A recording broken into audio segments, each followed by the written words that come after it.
નમસ્તે ગુજરાત. ખાવા પીવામાં કૃતજ્ઞતાનો અનુભવ કરવો હોય તો એની પહેલી શરત એ છે ધીમે ધીમે ખાવું અને પ્રત્યેક ચીજ વસ્તુઓનો સ્વાદ માણવો. તો ચાલો આજે એક પ્રયોગ કરીને જોઈએ.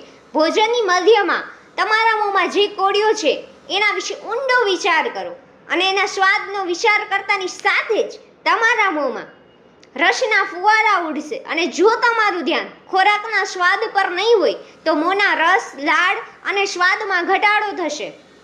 સ્વાદ પરની એકાગ્રતા અને કૃતજ્ઞતા સ્વાદ અને સ્ફૂર્તિમાં અનેક ગણો વધારો કરશે. તો આજે કંઈ પણ ખાતા કે પીતા પહેલા એક પળ માટે એ ચીજ વસ્તુઓ સામે જોવો અને મનોમન આભાર વ્યક્ત કરો. જમતા, ફળ ખાતા કે જ્યુસ પીતા પહેલા કૃતજ્ઞતા દાખવો. માત્ર એક જ કોળિયો અત્યંત ધીમેથી ખાઈને એ ચીજના અસલ સ્વાદનો આનંદ માણતા માણતા મનોમન ધન્યવાદ કહો.